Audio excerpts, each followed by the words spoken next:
Hello everyone, स्वागत है आप सभी का हमारे यूट्यूब चैनल फिजिक्स स्केल पर। आज हमारा जो टॉपिक है वो लेसन 2 से संबंधित है। लेसन 2 जिसका नाम है गाउस का नियम और इसके अनुप्रयोग, इससे संबंधित हमने चर्चा करनी है। लेसन की शुरुआत करने से पहले कुछ बेसिक जो इसकी बातें हैं वो हम स्टडी कर लेते हैं। तो हमने आज जो लेसन शुरू करना है उसमें सबसे पहला जो हमारा टॉपिक है वो है विद्युत फ्लक्स, इलेक्ट्रिक फ्लक्स। विद्युत फ्लक्स को स्टडी करने से पूर्व हम दो बातों का अध्ययन करते हैं। एक तो है क्षेत्रफल और एक है क्षेत्रफल सदिश, जिसे फिजिक्स की बुक में या मैथ की बुक में अभिलंब सदिश के नाम से जाना जाता है। अभिलंब सदिश, अभिलंब इसलिए कहते हैं क्योंकि यह लंबवत होता है क्षेत्रफल के, इसलिए अभिलंब सदिश। तो क्षेत्रफल एक अदिश राशि है और क्षेत्रफल सदिश एक सदिश राशि है। क्षेत्रफल जैसे फॉर एग्जांपल आपके सामने व्हाइट बोर्ड है, तो इसकी लंबाई इंटू चौड़ाई जिसे हम क्षेत्रफल कहते हैं। लेकिन क्षेत्रफल सदिश जो होता है क्षेत्रफल की दिशा को निर्धारित करता है, और क्षेत्रफल सदिश हमेशा सदैव किसी भी क्षेत्रफल के लंबवत होता है, और लंबवत होने के कारण ही इसे अभिलंब सदिश कहा जाता है। फॉर एग्जांपल ये क्षेत्रफल है, तो इस क्षेत्रफल का क्षेत्रफल सदिश इसके लंबवत बाहर की ओर होगा। एक बात और, जब हम किसी क्षेत्रफल को देखते हैं तो क्षेत्रफल सदिश की दिशा हमारी आंखों की ओर होती है, फेस की ओर। फॉर एग्जांपल मैं इसे देख रहा हूँ यहाँ पर, तो ये क्षेत्रफल है, तो इसका क्षेत्रफल सदिश मेरी आंखों की ओर होगा, ये होगा क्षेत्रफल सदिश। अर्थात किसी भी क्षेत्रफल का क्षेत्रफल सदिश हमेशा उस क्षेत्रफल के लंबवत होता है, और क्षेत्रफल सदिश की दिशा हमारे आंखों की ओर, फेस की ओर मानी जाती है। तो ये दो बातें बहुत ध्यान रखनी है, क्योंकि क्षेत्रफल सदिश का इस पूरे लेसन में महत्वपूर्ण रोल है। क्योंकि एंगल जब निर्धारित होगा तो वो क्षेत्रफल सदिश के कारण निर्धारित होगा। दूसरी बात, हम क्षेत्रफल को नॉर्मली एरिया से डिनोट करते हैं, कैपिटल ए से दिखाते हैं, लेकिन बुक्स में एरिया को सरफेस, जिसे हम पृष्ठ कह सकते हैं, तो कैपिटल एस से भी शो करते हैं। हम यहाँ क्षेत्रफल को एस और ए दोनों से शो कर सकते हैं और करते भी हैं, लेकिन जैसे ही कि बुक की लैंग्वेज होती है उसी हिसाब से हम इसको चेंज करते रहते हैं। तो ये कोई ज़रूरी नहीं है कि अगर आपने ए से शो किया तो वो गलत हो जाएगा और एस से शो किया तो गलत हो जाएगा। ए से शो किया तब भी सही है, एस से शो किया वो भी सही है, दोनों ही सही हैं। यदि क्षेत्रफल का एक अल्पांश लें, यानी क्षेत्रफल अल्पांश, तो उस क्षेत्रफल अल्पांश को हम डी ए से दिखा सकते हैं या डी एस से दिखा सकते हैं। ये दो बातें। तो अभी आपको मैंने ये बताया कि क्षेत्रफल सदिश क्या होता है। क्षेत्रफल सदिश क्षेत्रफल की दिशा को निर्धारित करता है, और यह सदैव क्षेत्रफल के क्या होता है, लंबवत होता है। इसकी दिशा हमेशा क्षेत्रफल की लंबवत आपकी आंखों की ओर होगी, और क्षेत्रफल को दिखाने का तरीका ए और एस दोनों ही है, और अल्पांश लिया जाएगा तो डी ए या डी एस ले सकते हैं अकॉर्डिंग टू सिचुएशन। अब हम बात करते हैं विद्युत फ्लक्स की, कि विद्युत फ्लक्स क्या है। लेसन फर्स्ट में जब हमने विद्युत बल रेखाओं की प्रॉपर्टीज़ का अध्ययन किया था, विद्युत बल रेखाओं के गुण पढ़े थे, तो हमने वहाँ पर एक प्रॉपर्टी का अध्ययन किया था। क्या अध्ययन किया था? वह अध्ययन किया था हमने प्रॉपर्टी का, विद्युत क्षेत्र में स्थित किसी पृष्ठ से, विद्युत क्षेत्र में स्थित किसी पृष्ठ के एकांक क्षेत्रफल से लंबवत निकलने वाली बल रेखाओं की संख्या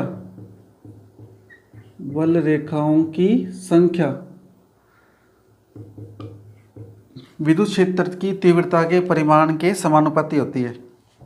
तो आपने लिखा है विद्युत क्षेत्र में स्थित किसी पृष्ठ के एकांक क्षेत्रफल से लंबवत निकलने वाली बल रेखाओं की संख्या बराबर ई। ई का मतलब विद्युत क्षेत्र की तीव्रता का परिमाण।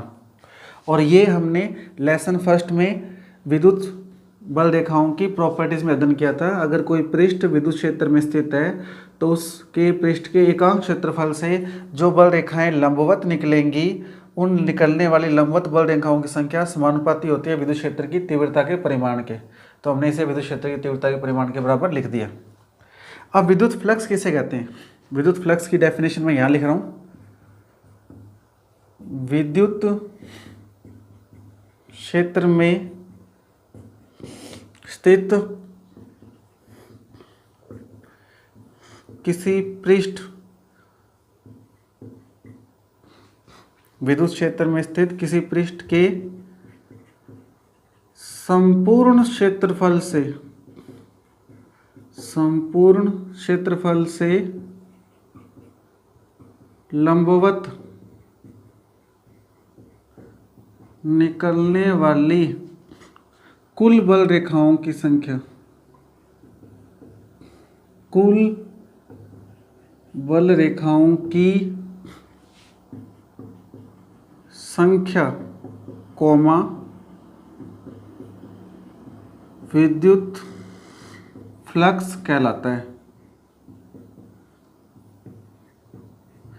परिभाषा देखिए, डेफिनेशन इसकी, विद्युत क्षेत्र में स्थित किसी पृष्ठ के संपूर्ण क्षेत्रफल से, डिफरेंस क्या है, यहाँ था एकांक क्षेत्रफल जो प्रॉपर्टी थी विद्युत बल रेखाओं की, और यह है संपूर्ण क्षेत्रफल से लंबवत निकलने वाली बल रेखाओं की संख्या, निकलने वाली कुल बल रेखाओं की संख्या क्या कहलाता है? विद्युत फ्लक्स। तो एकांक क्षेत्रफल से अगर लंबवत कोई बल रेखाएं निकल रही है तब तो वो कहलाती है विद्युत क्षेत्र की तीव्रता ई, और यदि संपूर्ण क्षेत्रफल से बल रेखाएं निकल रही है तब वो कहलाएगी आपकी क्या? विद्युत फ्लक्स। कि विद्युत क्षेत्र में स्थित किसी पृष्ठ के संपूर्ण क्षेत्रफल से लंबवत निकलने वाली कुल बल रेखाओं की संख्या विद्युत फ्लक्स कहलाती है। फॉर एग्जांपल हम बात करते हैं आपके इसी व्हाइट बोर्ड की। ये व्हाइट बोर्ड है और ये बल रेखाएं हैं। ये बल रेखाएं इसके इतने, ये एरिया मैंने यहाँ नोट कर दिया, एकांक क्षेत्रफल है इसका, यूनिट एरिया है। तो इस पूरे कंप्लीट विद्युत क्षेत्र इस कंप्लीट क्षेत्रफल में से इसके एकांक क्षेत्रफल से ये बल रेखा निकल रही है, तब ये विद्युत क्षेत्र की तीव्रता ई कहलाएगी। लेकिन अगर इस टोटल पृष्ठ से सारी बल रेखाएं लें, यहाँ से जितनी भी बल रेखाएं कुल निकल रही है, उन सभी बल रेखाओं की कुल संख्या लें जो इस क्षेत्रफल के क्या है? लंबवत है सामने की ओर, तो संपूर्ण क्षेत्रफल से जो बल रेखाएं निकलेंगी तब तो वो कहलाएगा विद्युत फ्लक्स। और आगे अगर हम इसका केवल एक छोटा एरिया लें, एकांक क्षेत्रफल लें, तब वो क्या कहलाएगी? विद्युत क्षेत्र की तीव्रता ई। तो आपके पास फ्लक्स की परिभाषा बन गई है, विद्युत क्षेत्र में स्थित किसी संपूर्ण क्षेत्रफल से लंबवत निकलने वाली कुल बल रेखाओं की संख्या विद्युत फ्लक्स कहलाती है। और इसे फाई से दर्शाते हैं, इसे फाई कहते हैं, इसे फाई से दर्शाते हैं। तो देखिए अब इसी डेफिनेशन को हम आगे कन्वर्ट कर देते हैं।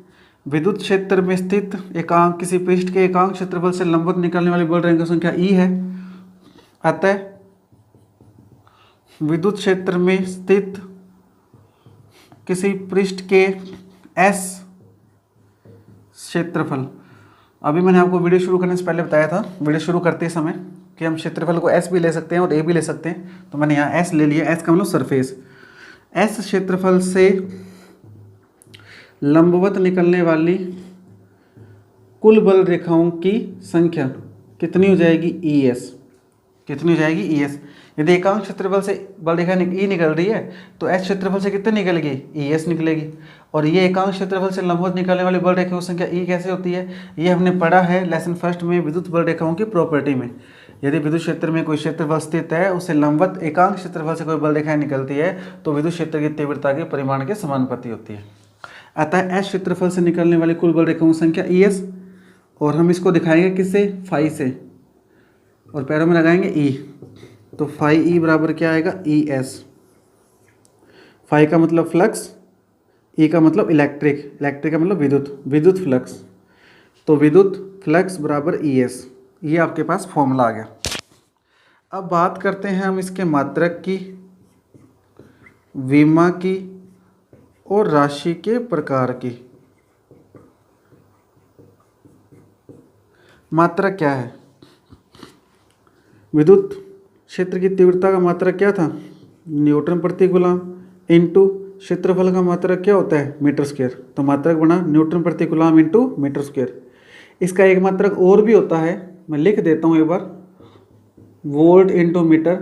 लेकिन ये वोल्ट इंटू मीटर कहाँ से आया, किस प्रकार से आया, इसकी जो स्टडी है हम जब हमारा लेसन 3 जब आएगा तो हम लेसन 3 की शुरुआत में जब विभव और विभवांतर की बात करेंगे तो वहाँ जब विभव विभवांतर का मात्रक और उसकी विमा पढ़ेंगे उस समय हम अध्ययन करेंगे कि इसका मात्रक वोल्ट इंटू मीटर कैसे आया। तो ये काम हम बाद में पढ़ेंगे। अभी आप इसका मात्रक एक ही याद रखिए कि इसका मात्रक न्यूटन प्रति कूलम इंटू मीटर स्क्वायर होता है। विमा, बल की विमा m1 L1 T-2, आवेश की विमा C कूलम है, कूलम आवेश की विमा A1 T1, बल न्यूटन बल का मात्रक है तो m1 L1 T-2 और मीटर स्क्वायर L2। L2 से L2 क्या हो जाएगा? कैंसिल। तो विमा क्या बनेगी इसकी, देखिए सॉरी L2 और L1 जुड़ जाएंगे तो m1 L2 और L1 L3 T-2 और ऊपर जाके ये माइनस का हो जाएगा तो T-3 तो m1 L3 T-3 और A-1। देखिए m1 बल की विमा न्यूटन बल का मात्रक है तो m1 L1 T-2 metre square दूरी का मात्रक है ये तो L2, आवेश का मात्रक कूलम होता है तो A1 T1, L2 और L1 जुड़ जाएंगे तो L3 m1 L3 T-2 और -1 ऊपर, ये 1 ऊपर जाके माइनस का हो जाएगा तो -1 और -2 -3 और A ऊपर जाके -1 तो m1 L3 T-3 A-1। राशि का प्रकार, राशि अदिश है, स्केलर क्वांटिटी है। अब स्केलर क्वांटिटी अदिश राशि कैसे है? वैसे तो साफ पता लग रहा है ये सिर्फ बल रेखाओं की संख्या है, संख्या नंबर है और नंबर अदिश होता है। संख्या जो होती है, नंबर जो होता है, एक वैल्यू है, वो क्या होता है? अदिश होता है। तो ये बल रेखाओं की संख्या है और संख्या कैसी राशि होती है? अदिश। तो फ्लक्स या विद्युतीय फ्लक्स कैसी राशि है? अदिश राशि है। तो आपके पास ये कुल मिला के विद्युत फ्लक्स की क्या होगी? डेफिनेशन। और विद्युत फ्लक्स के आगे कुछ केस हैं वो पढ़ते हैं हम, विद्युत फ्लक्स के केस क्या हैं। तो उम्मीद करता हूँ विद्युत फ्लक्स की परिभाषा बिल्कुल आपको विस्तार से समझा दी है मैंने कि क्या क्या फ्लक्स की परिभाषा कैसे बन सकती है और कैसे इसका फॉर्मूला आया E इंटू एस फॉर्मूला कैसे आया। ये नॉर्मली बुक्स में डिफाइन नहीं किया होता है, नॉर्मल बुक्स में डायरेक्ट लिखा होता है।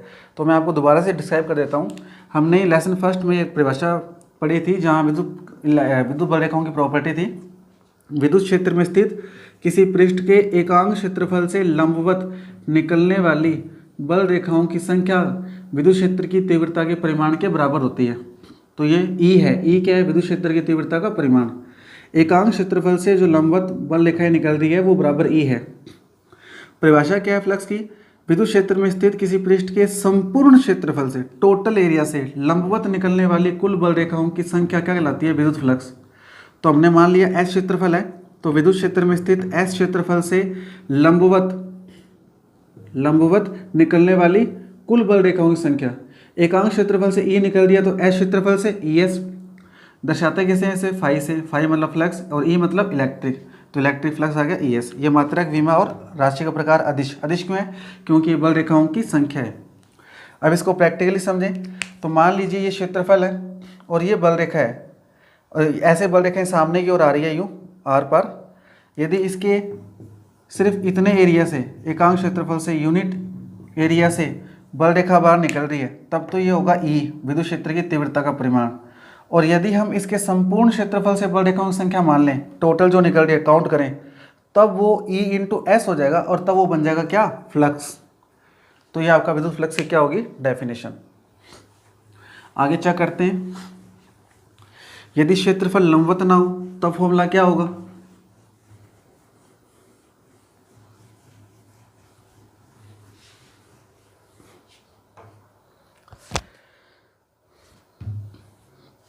अब आपको ये चेक करना है, जब क्षेत्रफल बल रेखाओं के लंबवत होता है यानी विद्युत क्षेत्र के लंबवत होता है तो क्षेत्रफल सदिश कहाँ होता है?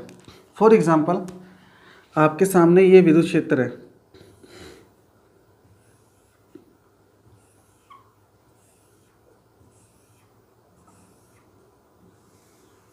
ये आपके सामने विद्युत क्षेत्र है, ई तीव्रता का ई वेक्टर, और विद्युत क्षेत्र दिशा कैसे होती है, प्लस से माइनस की, और ये हमें पता है। ये विद्युत क्षेत्र आपके सामने, और ये आपका क्षेत्रफल है। ये क्षेत्रफल इस विद्युत क्षेत्र के क्या है, लंबवत है। अगर मैं इसका एकांक क्षेत्रफल लूँ, यूनिट एरिया लूँ, तब तो वो कहलाता है ई, और टोटल क्षेत्रफल ले लूँगा तब वो कहलाएगा फ्लक्स, ई इंटू एस। ठीक है, तो मैं इस क्षेत्रफल को लंबवत बना देता हूँ। यहाँ देखिए, ये आपका क्या है, क्षेत्रफल है एस, और ये क्षेत्रफल इस प्रकार से है, लंबवत है, ये इस प्रकार से क्षेत्रफल है। अब जब क्षेत्रफल लंबवत है तो क्षेत्रफल सदिश क्या होता है, क्षेत्रफल सदिश हमेशा क्षेत्रफल के क्या होता है, लंबवत। फॉर एग्जांपल ये क्षेत्रफल है, तो ये क्षेत्रफल है, तो इसका क्षेत्रफल सदिश सामने की ओर होगा। हम देख रहे हैं इसको ऐसे, तो सामने की ओर होगा ये। यदि ये क्षेत्रफल है और मैं यहाँ खड़ा हूँ और इसको यहाँ देख रहा हूँ इस समय यहाँ पर, तो इसका क्षेत्रफल सदिश यहाँ होगा, इधर। इसका मतलब ये डायरेक्शन किसकी होगी, क्षेत्रफल सदिश की होगी। क्यों, क्योंकि क्षेत्रफल ये है, और क्षेत्रफल सदिश जो होता है हमेशा क्षेत्रफल के क्या होता है, लंबवत। तो क्षेत्रफल के लंबवत क्षेत्रफल सदिश। तो जब क्षेत्रफल विद्युत क्षेत्र के लंबवत है उस समय क्षेत्रफल सदिश विद्युत क्षेत्र के क्या है, समांतर है। क्या है, समांतर। देखिए, जब क्षेत्रफल विद्युत क्षेत्र के लंबवत है तब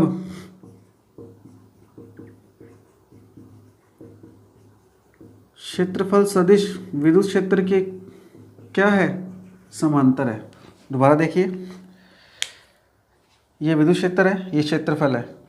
क्षेत्रफल विद्युत क्षेत्र के क्या है, लंबवत, परपेंडिकुलर है। सामने ये बल रेखाएं हैं, ये परपेंडिकुलर है। और हम जानते हैं कि क्षेत्रफल सदिश जो होता है, क्षेत्रफल सदिश वो हमेशा क्षेत्रफल के क्या होता है, लंबवत। ये रहा, तो ये क्षेत्रफल के लंबवत है क्षेत्रफल सदिश।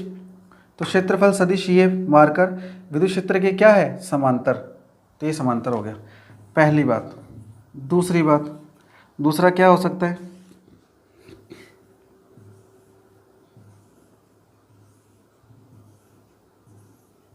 ये आपका विद्युत क्षेत्र है। पहले क्षेत्रफल यूँ था, अब क्षेत्रफल यूँ हो जाए। अब क्षेत्रफल यूँ हो जाएगा तो क्षेत्रफल तो ये रहा, तो मैं इसको यहाँ ड्रॉ करता हूँ।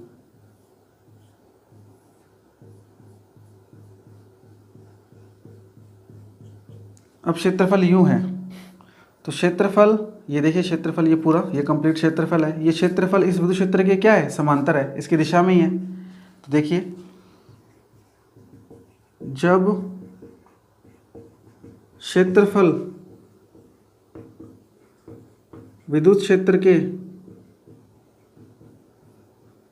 समांतर है तब देखिए, ये क्षेत्रफल पूरा पृष्ठ इस विद्युत क्षेत्र के क्या है, समांतर। और हम जानते हैं क्षेत्रफल सदिश हमेशा क्षेत्रफल के क्या होता है, लंबवत। तो लंबवत ऊपर की ओर होगा। तो जब क्षेत्रफल विद्युत क्षेत्र के समांतर है तब क्षेत्रफल सदिश इस विद्युत क्षेत्र के क्या है, लंबवत है। देखिए, ये क्षेत्रफल सदिश इस विद्युत क्षेत्र के क्या है, लंबवत है। तब क्षेत्रफल सदिश विद्युत क्षेत्र के लंबवत होगा। ये दो बातें आपको याद रखनी है। क्या, जब क्षेत्रफल पृष्ठ विद्युत क्षेत्र के लंबवत है तो क्षेत्रफल सदिश क्या होगा, विद्युत क्षेत्र के समांतर। और जब क्षेत्रफल विद्युत क्षेत्र के समांतर है तब क्षेत्रफल सदिश विद्युत क्षेत्र के क्या होगा, लंबवत। रट्टा नहीं मारना, आपको सिर्फ समझना है। फॉर एग्जाम्पल, ये आपके सामने पृष्ठ है और मेरे हाथ में दो मार्कर हैं, ये रेड मार्कर और ये ब्लैक मार्कर। ये विद्युत क्षेत्र को दिखाएगा और ये क्षेत्रफल सदिश को दिखाएगा। ये विद्युत क्षेत्र को दिखाएगा और ये क्षेत्रफल सदिश को। ये आपके सामने पृष्ठ है, पूरा क्षेत्रफल है, और ये विद्युत बल रेखाएं हैं। तो आप मुझे बताइए ये बात कि ये जो पृष्ठ है व्हाइट बोर्ड, ये क्षेत्रफल जो व्हाइट बोर्ड का क्षेत्रफल है ये इस विद्युत बल रेखा के क्या है, लंबवत है। साफ पता लग रहा है। अब इसका जो क्षेत्रफल सदिश होगा वो इस क्षेत्रफल के क्या होगा, लंबवत होगा, मतलब सामने की ओर होगा। तो ये क्षेत्रफल सदिश है रेड मार्कर, और ये विद्युत क्षेत्र है, ये दोनों परस्पर क्या है, समांतर। तो जब ये क्षेत्रफल व्हाइट बोर्ड इस विद्युत क्षेत्र के यानी बल रेखा के लंबवत है, तब इस क्षेत्रफल का क्षेत्रफल सदिश ये रेड मार्कर इस विद्युत क्षेत्र के क्या है, समांतर। सही है। तो पहली बात ये लिखिए, जब क्षेत्रफल विद्युत क्षेत्र के लंबवत है तब क्षेत्रफल सदिश क्या होता है, समांतर। अब मान लीजिए, अब मेरा हाथ है ये, क्योंकि मैं व्हाइट बोर्ड को यूँ नहीं कर सकता इसलिए हाथ से समझा रहा हूँ। ये मेरा क्षेत्रफल है, पूरा पृष्ठ है, और ये ब्लैक मार्कर ये विद्युत क्षेत्र है। तो ये विद्युत क्षेत्र इस साइड में यूँ, और ये क्षेत्रफल पूरा, ये दोनों आपस में क्या है, समांतर, समांतर है। तो जब क्षेत्रफल विद्युत क्षेत्र के क्या है, समांतर, और हम जानते हैं कि जो रेड मार्कर था ये क्षेत्रफल सदिश था, और क्षेत्रफल सदिश हमेशा क्षेत्रफल के क्या होता है, लंबवत। तो ये लंबवत मैंने ऊपर क्यों रख दिया। अब ये देखने वाली बात है कि ये क्षेत्रफल सदिश है और ये विद्युत क्षेत्र के यानी बल रेखाओं के क्या है, लंबवत है। तो जब क्षेत्रफल विद्युत क्षेत्र के समांतर है तब क्षेत्रफल सदिश विद्युत क्षेत्र के क्या होता है, लंबवत। तो ये बेसिक कॉन्सेप्ट है, ये आपको पता होना चाहिए कि क्षेत्रफल सदिश और क्षेत्रफल में अंतर क्या है। क्षेत्रफल जब विद्युत क्षेत्र के समांतर होता है तब क्षेत्रफल सदिश विद्युत क्षेत्र के लंबवत होगा, और जब क्षेत्रफल विद्युत क्षेत्र के लंबवत होता है तब क्षेत्रफल सदिश विद्युत क्षेत्र के समांतर होता है।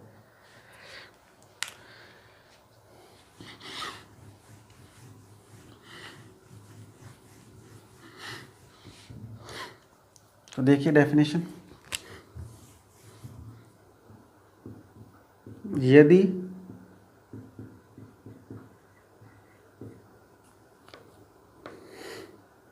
क्षेत्रफल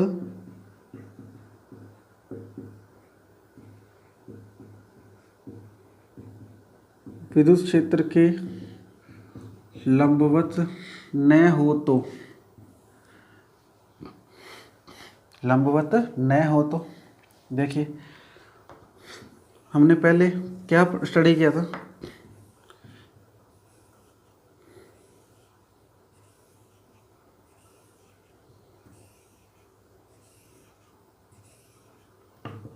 हमने ये देखा था कि ये विद्युत क्षेत्र है और इसमें एक क्षेत्रफल था, और वो क्षेत्रफल विद्युत क्षेत्र के क्या था, लंबवत। तो इसका क्षेत्रफल सदिश इस डायरेक्शन में होगा, और उसको मैं दिखा रहा हूँ ds वेक्टर से। किससे दिखा रहा हूँ, ds वेक्टर। वेक्टर क्यों लगा रहा हूँ, क्योंकि ये तो क्षेत्रफल हुआ और ये क्या हुआ, क्षेत्रफल सदिश। इसका मैं एक अल्पांश ले लेता हूँ, यहाँ पे अल्पांश को मैंने ds से दिखा दिया, या यूँ मान लेते हैं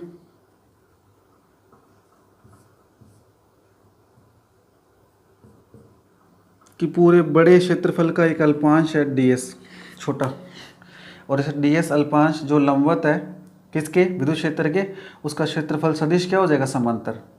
इस स्थिति में फ्लक्स कितना होगा, फाई बराबर E इंटू डी एस। कितना होगा, E इंटू डी एस। यदि इसको मैं S मानूंगा तब ये S वेक्टर हो जाएगा, तब यहाँ वैल्यू क्या आएगी, E इंटू एस।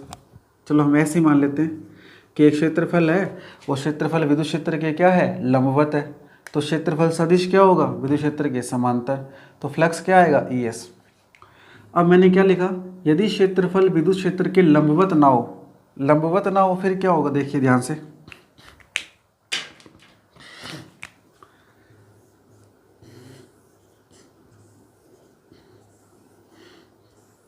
ये विद्युत क्षेत्र है E वेक्टर, और जो क्षेत्रफल है वो लंबवत नहीं है,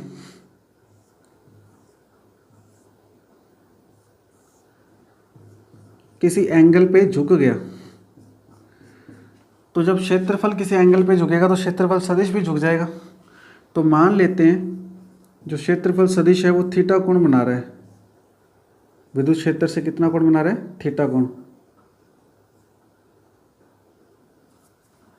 यहाँ विद्युत क्षेत्र के क्षेत्रफल सदिश क्या था, समांतर, लेकिन यहाँ बना रहा है थीटा कोण। कोण क्षेत्रफल सदिश किससे, विद्युत क्षेत्र से, यानी लंबवत नहीं है ये क्षेत्रफल, कोई थीटा कोण पे झुक गया। तो इस स्थिति में इसके दो घटक तोड़ने पड़ेंगे हमें। ये घटक आएगा S कोस थीटा, और इसके परपेंडिकुलर ये घटक क्या आएगा, S साइन थीटा। सही है। जब क्षेत्रफल लंबवत होता था उस समय क्षेत्रफल सदिश विद्युत क्षेत्र के क्या होता था, समांतर, तो फ्लक्स आता था ES। यानी जब क्षेत्रफल विद्युत क्षेत्र के लंबवत होता था तो उस समय क्षेत्रफल सदिश जो होता था S वेक्टर वो E वेक्टर के समांतर होता था। अब जब क्षेत्रफल विद्युत क्षेत्र के समांतर नहीं है, थीटा कोण पर है, तो क्षेत्रफल सदिश भी थीटा कोण पे विस्थापित हो गया। तो क्षेत्रफल सदिश के दो घटक तोड़े हमने, S कोस थीटा और S साइन थीटा। तो अब फ्लक्स का जब मान लिखेंगे हम फाई E बराबर E। अब यहाँ कौन सी वैल्यू आएगी, S नहीं आ सकता क्योंकि S हमेशा विद्युत क्षेत्र की दिशा में होना चाहिए। फॉर एग्जांपल ये रहा, यहाँ विद्युत क्षेत्र की दिशा में था क्षेत्रफल सदिश, कब, जब क्षेत्रफल लंबवत था। लेकिन अब क्षेत्रफल लंबवत नहीं है तो क्षेत्रफल सदिश भी थीटा कोण पे चला गया। अब हमें क्षेत्रफल सदिश का वही घटक चाहिए जो विद्युत क्षेत्र की दिशा में है। तो देखिए आप चित्र से कि विद्युत क्षेत्र की दिशा में क्षेत्रफल सदिश का कौन सा घटक है, S वेक्टर कोस थीटा या S साइन थीटा। सिंपल सी बात है, S कोस थीटा है तो यहाँ पे आएगा S कोस थीटा। तो वैल्यू बनेगी ES कोस थीटा। हम जानते हैं E भी सदिश है, S भी सदिश है, और दो सदिशों के साथ जब कोस आता है तो क्या लगेगा, डॉट प्रोडक्ट। तो फ्लक्स का मान आएगा E vector dot S vector. Flux का मान क्या आएगा, E vector dot S vector, dot लेंगे तो क्या आएगा, कोस। क्योंकि जो विद्युत फ्लक्स है क्षेत्रफल सदिश S वेक्टर और विद्युत क्षेत्र E वेक्टर के अदिश गुणनफल से प्राप्त होता है, और हम जानते हैं कि अदिश गुणनफल से प्राप्त होने वाली राशि क्या होती है, अदिश होती है। इसीलिए फ्लक्स किस प्रकार की राशि है, अदिश राशि है। एक कारण इसका ये भी है। तो जब कोई क्षेत्रफल विद्युत क्षेत्र के लंबवत होता है उस समय क्षेत्रफल सदिश विद्युत क्षेत्र की दिशा में होता है तो फ्लक्स का मान आता है ES। और जब कोई क्षेत्रफल लंबवत ना होकर थीटा कोण पे चला जाता है तो क्षेत्रफल सदिश भी थीटा कोण पे चला जाएगा।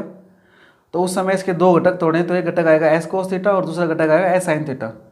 फॉर्मूला लिखते समय हमें जब फ्लक्स का फॉर्मूला लिखेंगे तो फाई बराबर E इंटू S आएगा, लेकिन S नहीं ले सकते क्योंकि S इस बार लंबवत नहीं है। तो क्षेत्रफल सदिश का हमें वो घटक चाहिए जो विद्युत क्षेत्र की दिशा में है। तो विद्युत क्षेत्र की दिशा में क्षेत्रफल सदिश का कौन सा घटक है, S कोस थीटा, तो S कोस थीटा। और जब दोनों को लिखेंगे तो कोस हटाने के बाद दोनों के साथ क्या लगेगा, डॉट प्रोडक्ट, क्योंकि कोस जब होता है तो दो सदिश राशियों के साथ कोस आएगा तो अदिश गुणनफल बनता है। तो E वेक्टर डॉट क्या आएगा, S वेक्टर। तो फ्लक्स की वैल्यू आएगी फाई बराबर E vector dot S vector. और ये अदिश राशि है क्योंकि दो सदिश राशियों का अदिश गुणनफल से राशि जो मिलती है वो कैसी होती है, अदिश होती है। इस प्रकार आज हमने फ्लक्स का बेसिक कॉन्सेप्ट चेक किया है। अभी थोड़ी सी बातें और भी इसकी पेंडिंग है, इसके केस वगैरह हैं, विशेष स्थितियाँ हैं, तो हम उसके बारे में नेक्स्ट वीडियो में चर्चा करेंगे। पहले मैं आपसे ये उम्मीद करता हूँ कि पहले आप फ्लक्स को और फ्लक्स से पहले भी क्षेत्रफल और क्षेत्रफल सदिश के बारे में समझें, अच्छे से पढ़ें। अगर आपको इसके बारे में कोई डाउट हो तो आप पूछ सकते हैं कमेंट करके। मेरा दोबारा से नेक्स्ट वीडियो में टॉपिक फ्लक्स से शुरू होगा और मैं पहले क्षेत्रफल सदिश और फ्लक्स की सारी बातों को रिपीट करके आगे इसकी विशेष स्थितियों के बारे में चर्चा करेंगे।